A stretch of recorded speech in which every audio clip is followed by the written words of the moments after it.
ओम शांति। आज प्यारे मीठे बाबा की मुरली मंथन की डेट है 21 अगस्त 2023। आज बाबा ने हमें सच्चा सच्चा सत्संग क्या होता है यह बताया। और पुरानी दुनिया क्यों धूल मिट्टी जैसी बन गई है, इससे बचने के लिए हमें क्या करना है। और सूर्य चांद को ग्रहण लगता है, ये लौकिक जो सृष्टि की बत्तियां हैं, बाकी ज्ञान सूर्य को ग्रहण नहीं लगता। और पुरानी सृष्टि कौन है, नई सृष्टि कौन है, यह बाबा ने बता दिया हमें। बाबा बताते हैं, मैं भी ड्रामा में बंधा हुआ हूँ। मैं कल्प कल्प आता हूँ, इस भारत को स्वर्ग बनाता हूँ। अच्छे अच्छे महारथियों को भी माया कैसे जीत लेती है, माया अपने युद्ध में कैसे हरा देती है। और लक्ष्मी नारायण को, विष्णु लक्ष्मी को अलंकार दिखाते हैं, तीसरा नेत्र भी दे दिया, लेकिन उसका क्या रहस्य है ये बाबा ने हमें बताया। ऑल राउंड एक्टर्स कौन है, किनका कब से कब तक का पाठ है। और गीता पाठशाला माना, आज बाबा ने एक सुंदर सा नाम दिया है। जब श्री कृष्ण ब्रह्मा पिता जब आए थे ना, संस्था का नाम था ओम मंडली। तो श्री कृष्ण को लगा करके इनके साथ बहुत उल्टा उल्टा बातें लिखते, अखबारों में भी धूम मच गई, अमेरिका के अखबार में भी इनकी निंदा हुई। उसको बाबा ने क्लियर किया। जनक जनक जी का मिसाल दिया है कि उनको भी सेकंड में साक्षात्कार हुआ। फिर बाबा ने बताया कि मन को अमन व दमन नहीं करना है, बल्कि इसको सुमन बनाना है। तो यह काम सिवाय भगवान के कोई नहीं कर सकते। और जो सदा खुशी की खुराक खाते हैं, वे सदा तंदुरुस्त और खुशनुमा रहते हैं। चलिए हम सब सुनते हैं। बाबा कह रहे हैं, मीठे बच्चे, ये पुरानी दुनिया मिट्टी में मिल धूल छाई हो गई है, इसीलिए धूल में मिलने वाली दुनिया से अपना बुद्धि योग निकाल दो। पुराने खंडहर से कौन दिल लगाता है, जबकि इसको नया मकान मिल रहा है, नया भवन मिल रहा है, महल मिल रहा है। इसलिए बाबा कहते हैं, पुरानी दुनिया अर्थात पुराने संस्कार, वैसे संस्कार जो आपको फंसाते हैं, गिराते हैं, मिट्टी में मिला देते हैं। तो उससे मन हटा दो।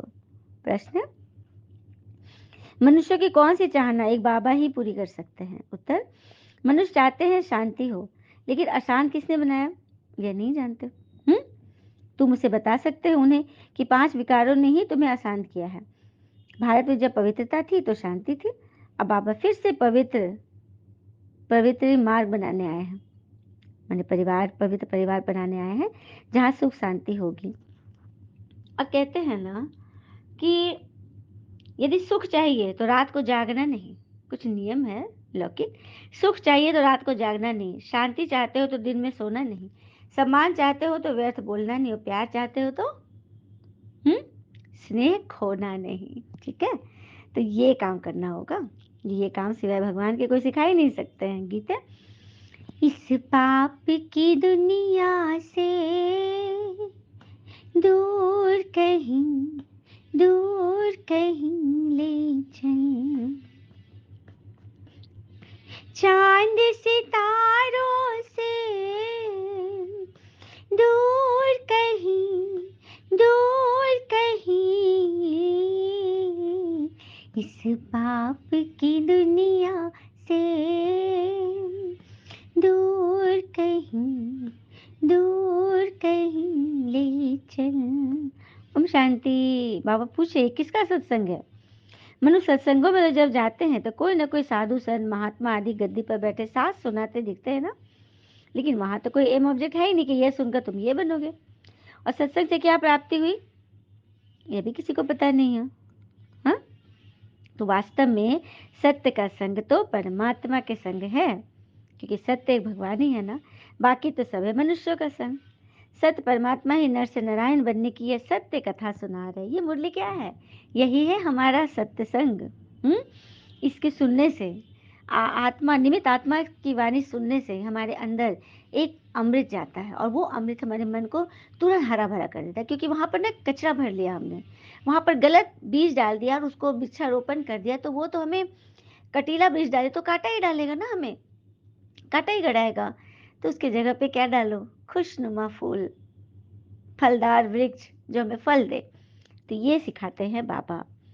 फिर बाबा कह रहे हैं कि अभी तुम जानते हो कि सच्ची सच्ची पूर्णमासी यह है, जबकि रात से दिन होता है, रात अर्थात कलयुग, सतयुग अर्थात दिन।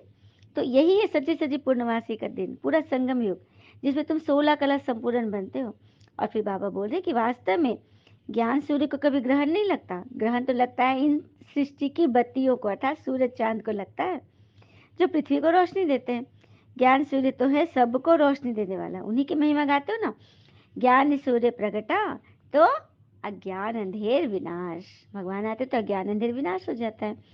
बाबा कहते हुए तुम बच्चों के ही सम्मुख आता हूँ, पाप आत्मा को आकर पुण्य आत्मा बनाता हूँ, मंदिर में रहने लायक बनाता हूँ। बाबा सच बोलते हैं कि तुम सब पहले इतने मोह में थे, बंदर जैसे थे, बंदर को मंदिर लायक बना रहा हूँ, है ना बड़ी बात। और आत्मा को भी बुद्धि में आया है कि यहाँ देवी देवताओं का राज्य था, नई दुनिया जब थी ना तो वहाँ देवी देवताओं का राज्य था, परंतु विचारों को कुछ पता ही नहीं है कि ऑल माइटी अथॉरिटी का राज्य कब और किसने स्थापन किया। कोई समय तो था जरूर, जानते हो भारत सोने की चिड़िया था। तुम अब किसके संग में बैठे हो? कौन सा महात्मा आया हुआ है? कौन आए हुए हैं? तो स्वयं भगवान आए हैं जो हमें राजयोग सिखला रहे हैं और जिससे ही हमारी बुद्धि का ताला खुल रहा है। कहते हैं ना कि दुनिया को हम अच्छा देने का प्रयास करें, निश्चित ही हमारे पास सबसे अच्छा ही वापस आएगा। जो देंगे वही तो मिलेगा। किसी को चोट पहुंचाना उतना ही आसान है जैसे पेड़ से पत्ता तोड़ लेना। किसी को दुख देना, चोट पहुंचाना उतना ही आसान है जैसे कि पेड़ से पत्ते तोड़ना। लेकिन किसी को खुश करना एक पेड़ उगाने जैसा है जिसमें बहुत समय, देखभाल और धैर्य की जरूरत होती है। तो खुश करने में समय लगता है, दुख देने में तो सेकंड का काम है। तो कैसे हम किसी को सुख दें, यह स्वयं भगवान आकर हमें सिखा रहे हैं। हमारी बुद्धि का ताला अभी खुला है। हाँ, हम जान गए हैं कि ये सारी पुरानी दुनिया मिट्टी में मिलनी है और फिर से नई दुनिया सत्युग आनी है। बाबा कह रहे कि मुझे तो अपना देह है ही नहीं। मेरा नाम तो शरीर पे नहीं पड़ता है, आत्मा पे पड़ता है। शिव, शिव अर्थात जिसका कोई शव न हो, देह न हो। बाकी आत्मा को तो अलग अलग नाम मिलते ही हैं, 84 जन्म लेते हैं तो अलग अलग नाम मिलता है, रूप मिलता है, देश काल सब मिलता है। और कह देते हैं कि महान आत्मा, पाप आत्मा, पाप परमात्मा कभी नहीं कहते। फिर अपने को परमात्मा कैसे कह देते हैं? कहते हैं ना कि आत्मा के अंदर परमात्मा, हर एक मनुष्य के अंदर परमात्मा है। तो परमात्मा ही तो पाप कर रही है ना, तो पाप परमात्मा हुई ना, आत्मा कहाँ है? जब अंदर आत्मा में परमात्मा है तो परमात्मा ही हुई ना, आत्मा कहाँ चलेगी? आत्मा तो गौन हो गई। जब परमात्मा आएंगे अंदर तो आत्मा क्या करेगी? कुछ नहीं। जो करेंगे परमात्मा करेंगे। तो पाप कर रहे हैं या पुण्य कर रहे हैं तो पाप परमात्मा, लेकिन ऐसा तो लोग कहते नहीं। तो इन सब बातों में सबकी बुद्धि के चक्षु खोलने के कि आत्मा के अंदर परमात्मा नहीं, आत्मा के अंदर आत्मा है, मनुष्य के अंदर आत्मा है। बच्चे जानते हैं पवित्रता, सुख, शांति है ही सत्युग में, जबकि एक राज्य होता है उसको ही अद्वैत राज्य कहा जाता है। फिर द्वैत राज अर्थात डेविल का राज शुरू होता है। अद्वैत मतलब एक का राज, अद्वैत अर्थात दो का राज, रावण का भी राज शुरू हो जाता है। तो पहले तो एक धर्म था, अभी अनेक धर्म हो गए हैं। नई सृष्टि तो सतयुग थी, कलयुग को पुरानी सृष्टि कहा जाता है। पुराना होने में टाइम लगता ही है ना, सही बात है। हाँ, बाबा खुद कहते हैं मैं कल्प कल्प आता हूँ, आकर इस भारत को स्वर्ग बनाता हूँ। और माया भी कहती है, क्या कहती है कि तुम आधा कल्प बाद राज गवाते हो मेरे कारण, मुझसे हार खा लेते हो, मन से हारते हो। मन तो बिल्कुल घोड़ा बन जाता है और मैं मन को ही उड़ा देती हूँ। क्या बात है, माया किसको उड़ा देती है? मन को उड़ा देती है। फिर कहती है वाह, हमारी सेना से कोई वहां कैसे जा सकता है? मतलब मेरी सेना में तुम लोग थे, मेरे आदमी थे, अब मेरे विरोधी के अपोजिट के कैसे चले गए? तो वो लड़ती है और तुम्हारी ये जीत ही है, माया लड़ाई ही है माया पर जीत पाने की। बाकी वह लड़ाई तो चलती आई हैं। पहले तलवारें थी, फिर बंदूकें निकली, धीरे एडवांस होने लगा। अब बॉम्ब्स निकल गए, मिसाइल निकल गए, एक से एक एटम बॉम्ब निकल गए। हाँ? फिर बाबा कह रहे सन्यासी ने तो आत्मा से परमात्मा कह दिया। बाबा ही आकर हमें ज्ञान का तीसरा नेत्र, हमारे नेत्र खोलते हैं, बुद्धि के नेत्र। फिर देवताओं को तीसरा नेत्र दिखा दिए। देवताओं को क्या दरकार तीसरा नेत्र की? हाँ, परंतु उनका ज्ञान का तीसरा नेत्र तो खुलता ही नहीं, क्योंकि पत्थर, मूर्ति, चित्र के कैसे नेत्र खुलेंगे? वो तो जीवंत में है नहीं, उन्होंने ऐसे कर्म किए। अब चौक पे किसी का मूर्ति लगा हुआ है, हाँ, किसी मनुष्य का जिसे अच्छा काम किया तो उसके नाम से चौक है और मूर्ति लगी है, तो उसकी जाके पूजा करोगे तो वो आपको क्या देगा? वो तो खुद मूर्ति है, वो तो है ही नहीं, वो तो सिर्फ यादगार है। उसी तरह से देवी देवताएं हैं, ये तो हो कर गए हैं। कब थे ये? संगम युग पर, जब भगवान से पढ़कर देवता बने थे, गुणों में देवता। और फिर द्वापर से इनकी पूजा हुई, वही यादगार है, उनकी मूर्ति और फोटो जिसकी हम पूजा करते हैं। ये बाबा ने आकर राज बताया हमें। बाबा कहते हैं कि हम ऑल राउंड पार्ट एक्टर्स हैं। हम सो देवता बने थे, हम सो क्षत्रिय, अभी फिर ब्राह्मण बने हैं। हम ही थे, सब कुछ हमने ही पाठ बजाया है, जबकि यह ज्ञान किसको भी नहीं है। गीता पाठशाला में अर्थात माना भगवान की पाठशाला। गीता पाठशाला अर्थात भगवान की पाठशाला। भगवानुवाच है, लेकिन उन्होंने श्री कृष्ण का नाम डाल दिया है और यहाँ भी श्री कृष्ण के साथ लगाकर उल्टा सुल्टा लिख दिए। अखबारों में बड़ी निंदा हुई।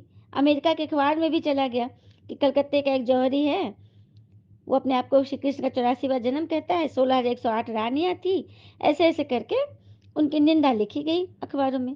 तो ये सब खेल है। बाबा कहते हैं नथिंग न्यू, कल बाद भी ऐसा ही होगा, ऐसा ही होगा। जनक को भी सेकंड में साक्षात्कार हुआ। कहते भी हमको जनक मिसल ज्ञान दो। जनक को सेकंड में अष्टावक्र ने ज्ञान दिया था, बताया ना। बाबा ने पहले पहले समझाया, अभी तुम बच्चों की बुद्धि में हमारे सामने कौन बैठा है। अभी हमारे बुद्धि में क्या है कि हमारे सामने कौन बैठा है। हुँ? फिर हम ये समझेंगे कि हमें पढ़ा कौन रहा है। तभी तो निश्चय जब होगा तो उस पढ़ाई में चल बैठेंगे। बाबा फिर पहले समझाते कि अभी तुम बच्चों की बुद्धि में कि हमारे सामने कौन बैठा है। शिव के मंदिर के आगे बैल रख दिया, बैल पर तो मनुष्य बैठेगा, निराकार शिव कैसे बैठेंगे भला। निराकार शिव कैसे बैठेंगे। तो निराकार बैल में नहीं बैठते, बल्कि एक मनुष्य तन के पर काया प्रवेश कर जाते डायरेक्ट। और भक्ति में नंदी बैल दिखाया गया है, तो ब्रह्मा ही उनके नंदी, उनकी सवारी है। जिनके तन में भगवान आए मतलब उन पर सवारी कर लिए। सुना, ये बेहद का ड्रामा ना जू मिसल चलता रहता है, टिक टिक होती रहती है, दुनिया का चक्र फिरता रहता है। बाबा वर्ल्ड ऑलमाइटी अथॉरिटी है। कहते हैं मैं ड्रामा के बंधन में बंधा हुआ हूँ। माया दुश्मन ने तुमको एकदम कंगाल बना दिया, न हेल्थ है न वेल्थ है। क्या नहीं है हमारे पास, न हेल्थ है न वेल्थ है। फिर सुदर्शन चक्रधारियों को नशा होना चाहिए। शिव बाबा हमको सुदर्शन चक्रधारी बनाते हैं। हम संपूर्ण अंत में बनेंगे, इसलिए अलंकार देवताओं को दे दिए। क्योंकि तुम अभी संपूर्ण नहीं बने हो ना, तो तुमको अलंकार शोभेगा ही नहीं। क्योंकि आज का अलंकार दे दिए, कल गिर गए तो सब भस्म कर दिए, धूल मिट्टी कर दिए। इसीलिए देवताओं का संपूर्ण रूप है, इसलिए उन्हों को अलंकार दे दिए हैं। अच्छा, मीठे मीठे बच्चों प्रति भगवान की नमस्ते। हम बच्चों के भी प्यारे बाबा को नमस्ते। धारणा के लिए मुख्य सार, पहले पॉइंट, बेहद ड्रामा के राज को बुद्धि में रख नथिंग न्यू का पाठ पक्का करना है। वाणी से परे रहवान प्रस अवस्था में जाना है। दूसरी पॉइंट, माया दुश्मन पर जीत पाने के लिए सर्वशक्तिवान बाबा से शक्ति लेनी है। ज्ञान नयनहीन आत्माओं को ज्ञान नेत्र देना है। वरदान, मन को अमन व दमन करने के बजाय सुमन बनाने वाले दूरंदेशी भव। मन को अमन, अमन तो मन हो ही नहीं सकता, मन तो संकल्प करेगा ही करेगा, ना उसका दमन करना, ना उसको हम रोक सकते। जिस चीज को मना करेगा ना, मन उधर ही भागेगा, होता है ना। तो उसको सुमन बना दो। तो भक्ति में भक्त लोग कितनी मेहनत करते हैं, प्राणायाम चढ़ाते हैं, मन को अमन करते हैं। आप सबने मन को सिर्फ एक बाबा की तरफ लगा दिया, बिजी कर दिया ना, मन को दमन तो नहीं किया, सुमन बना दिया। अभी आपका मन श्रेष्ठ संकल्प करता है, इसलिए सुमन है। मन का भटकना बंद हो गया, ठिकाना मिल गया। आदि मदन तीनों कालों को जान गए तो दूरंदेशी विशाल बुद्धि बन गए, इसलिए मेहनत से छूट गए। छूटे हैं ना सभी मेहनत से। स्लोगन, जो सदा खुशी की खुराक खाते हैं वे सदा तंदुरुस्त और खुशनुमा रहते हैं। जो सदा खुशी की खुराक खाते हैं वे सदा तंदुरुस्त और खुशनुमा रहते हैं। और कहते हैं ना कि जिसने रोया उसने खोया। खुशनुमा कैसे रहेंगे, रोना नहीं है। एक दार्शनिक के अनुसार सृष्टि रंगमंच एक दर्पण है। जैसे दर्पण में जो चीज जैसी होती है वैसी दिखाई देती है ना, उसी प्रकार इस सृष्टि रंगमंच पर हंसने वालों के लिए खुशी ही खुशी है और रोने वालों के लिए रोना ही रोना। एक दर्पण था ना, चारों तरफ दर्पण था, जैसा मूड था वही दिखाई देता था। तो हंसोगे तो हंसी दिखेगी, रोओगे तो रोना लिखेगा। तो क्यों ना हम सदैव हंसते हुए अपना पाठ बजाए। क्योंकि गायन है ना कि जिसने रोया उसने खोया। किंतु किंतु एक बात का जरूर ध्यान रखें कि हंसते हंसते कहीं हम हंसी का पात्र न बन जाए। बहुत युक्ति से, समझदारी से, तैयारी से चलना है। अगर हम पुरुषार्थ में अच्छे से परिणाम करना चाहते हैं तो इसलिए तैयार रहना है कि खराब से खराब परिणाम भी आएंगे। मेरे कहने का बात है कि यदि हम अच्छे अच्छे परिणाम चाहते हैं तो खराब से खराब परिणाम के आने का भी इंतजार करें। अच्छा, ओम शांति। शुक्र मीठे बाबा, बाबा के प्यारे प्यारे बच्चे, आप सबका जीवन सदैव शुभ हो। ओम शांति।